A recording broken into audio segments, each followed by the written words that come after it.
రీసెంట్‌గా కారంపొడిలో ఒక ఇన్సిడెంట్ జరిగింది. అంటే లవ్ చేసుకొని ప్రేమించుకుంటున్న ఇద్దరు అమ్మాయి, అబ్బాయిలు. హ్మ్.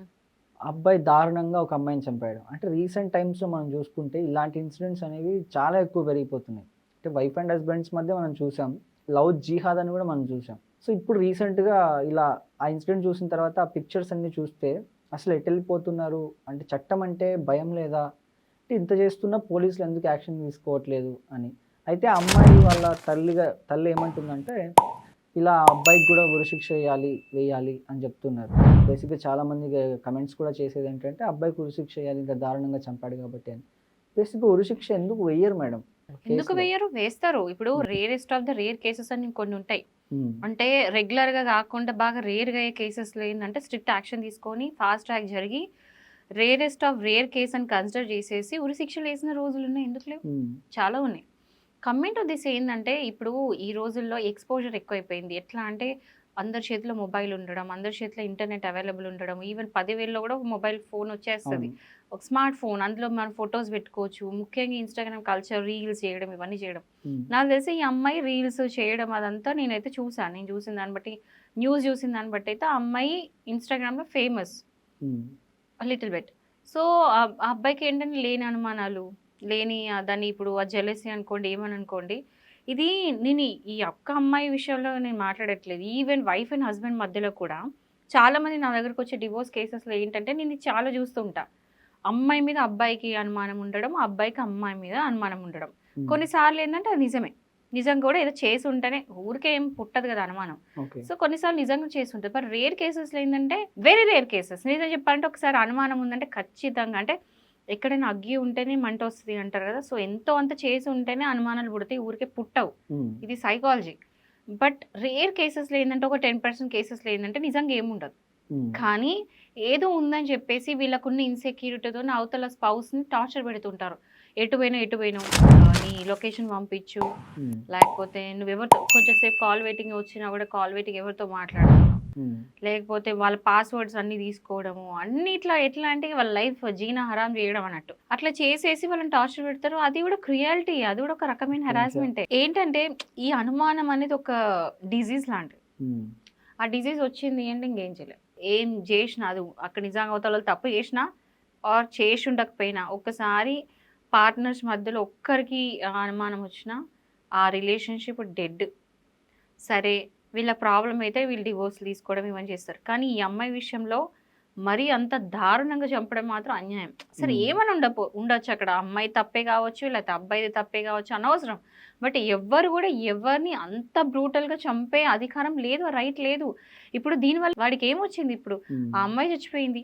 ఫ్యామిలీ వాళ్ళది లాస్టా? మొత్తం అయిపోయినట్టేనా? ఇప్పుడు ఆ అబ్బాయి లైఫ్ ఖతమే గదా! ఈ అబ్బాయి వాళ్ళ ఫ్యామిలీ గూడా మొత్తం రోడ్ మీద పడ్డట్టేగా. అవును. ఏమొచ్చింది ఇంట్లో? సో, ఎవరైనా సరే యంగ్‌స్టర్స్ మెయిన్‌గా చెప్తున్నా. అంటే యంగ్‌స్టర్సే కాదులెండి. ఈ మధ్యలో అందరూ చేస్తున్నారు. అవును. బట్ ఎవ్వరైనా సరే ఇట్లాంటి స్టెప్ ఏసే ముందు ఒక్కసారి ఆలోచించండి. ఆవేశంని తగ్గించుకొని, ఆ కోపంనన్నిటి తగ్గించుకొని ఒక్కసారి ఆలోచించండి. దీని కాన్సిక్వెన్స్ ఎక్కడ ఉంటది? ఎండ్ ఆఫ్ ద డే అందరి లైఫ్ పోతాయి.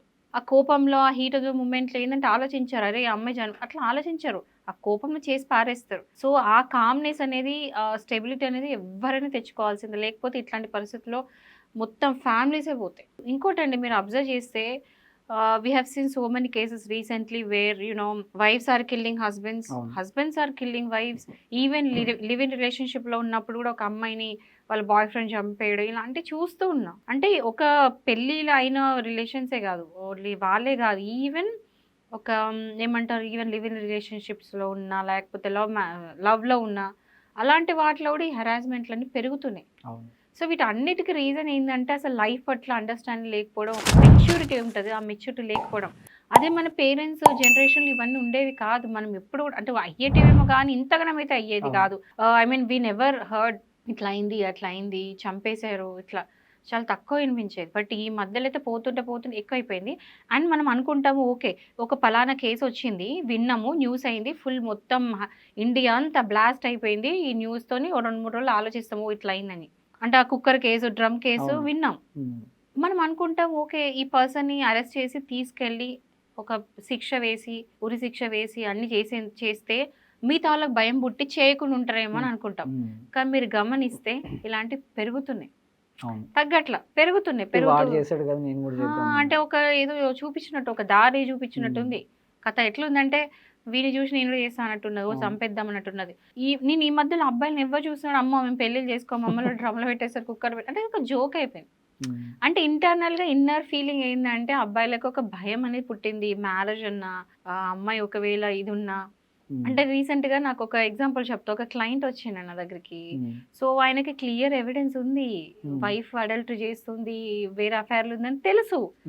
మరి ఏంటండి ఇచ్చేయచ్చు కదా అంటే, లేదండి నాకు ఎక్కడ చంపేస్తాను భయం అవుతుంది, నేను చూసి చూడనట్టు ఉంటున్నా, చూసినా కూడా చూడనట్టే ఉంటున్నా, but end of the day నేను ఉండలేకపోతున్నా, నాకు ప్లీజ్ ఏదైనా సొల్యూషన్ చెప్పరా అని చెప్తుంటే, ఇది ఇన్స్టాగ్రామ్ జోక్ కాదు రియాలిటీ అని ఆ రోజు అర్థమైంది నాకు.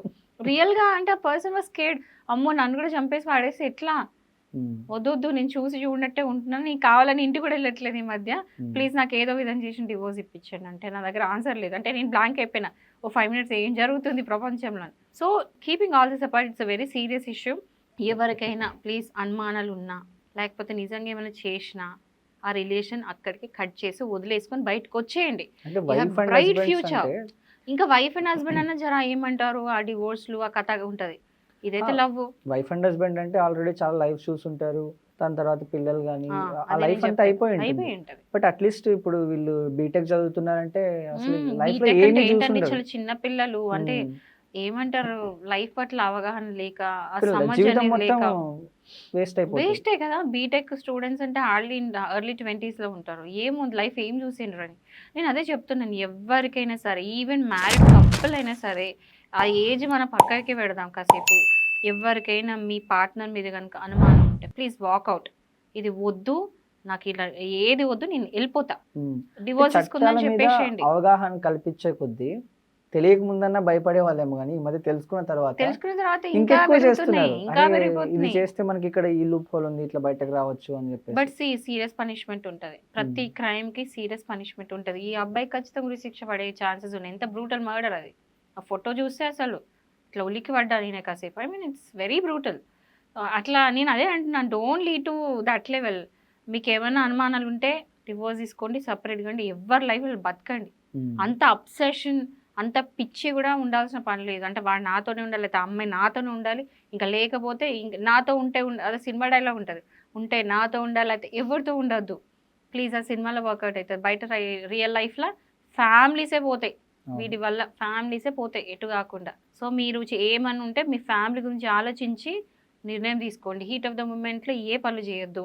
కాసేపు ఆ టైంకి ఏదన్నా మీకు ఆలోచనలు వచ్చినా కూడా కామ్ డౌన్ అయ్యి రిలాక్స్ అయ్యి డెసిషన్స్ తీసుకోండి. ఐ నో కొంతమంది తట్టుకోలేరు, బట్ స్టిల్ మీరు సైకాట్రిస్ట్ దగ్గర పోతారు, ఎక్కడ పోతారు, ఏదో ఒక రెమెడీ ఫైండ్ అవుట్ చేయండి. కానీ చంపడం ఈజ్ నాట్ ఎ సొల్యూషన్.